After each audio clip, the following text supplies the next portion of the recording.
তাহলে একটা বয়স্ক মহিলার যদি প্রেশার থাকে, ডায়াবেটিস থাকে, হার্ট অ্যাটাক থাকে, আগে থেকে হার্টের রোগ থাকে, হ্যাঁ ইসকেমিক হার্ট ডিজিজ থাকে, তাহলে তার কিন্তু অবহেলা করা যাবে না, সুযোগ নাই।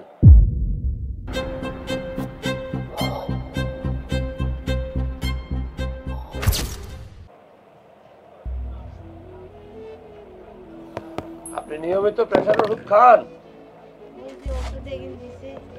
যেগুন দিছে শুনেন, প্রেশারের রোগী বয়স্ক মানুষ, আপনার বয়স 60 বছর, প্রেশার বাড়লে কেমনে বুঝেন? গাড় ব্যথা করে, গেড়ি ব্যথা করে, অস্থির লাগে, ঘুম হইতে চায় না নাকি?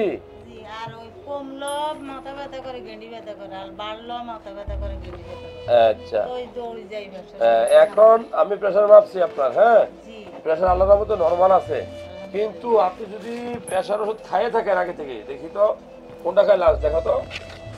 নিয়মিত প্রেশার ওষুধ না খেলে কি হয়? কিডনিতে প্রবলেম হয়, স্ট্রোক করে, ব্রেন স্ট্রোক করলে প্যারালাইসিস হয়।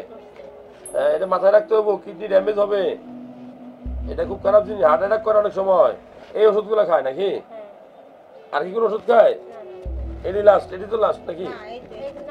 লাস্ট কোনটা দেখান? এটাই খায়, ঠিক আছে, তাহলে আমি মিলাই দেই।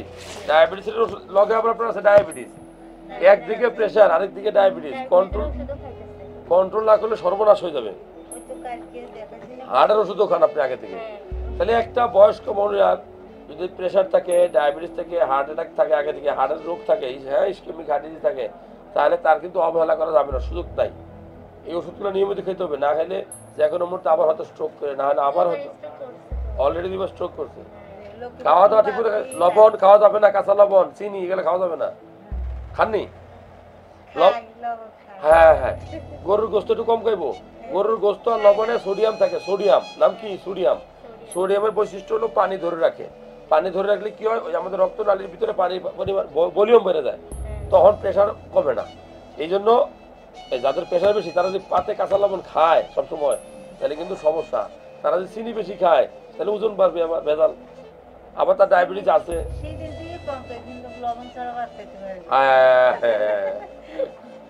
লবণ ছাড়া ভাত খেলে শুনছনি?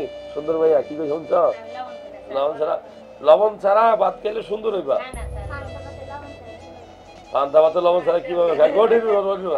পান্তা ভাতে লবণ ছাড়া, পান্তা ভাতে হালকা লবণ দেবা, হালকা, ওই ন্যাচারাল করার জন্য। পান্তা ভাতে লবণ ছাড়া খাওয়া যায় অভ্যাস করলে সব খাওয়া যাবে, ভালো অভ্যাস। এটা লবণ খারাপ জিনিস তো। তো যাদের প্রেশার থাকবে, ডায়াবেটিস থাকবে, এটা কন্ট্রোল করতে হবে। আল্লাহ আপনাকে ভালো রাখুক, দোয়া করি।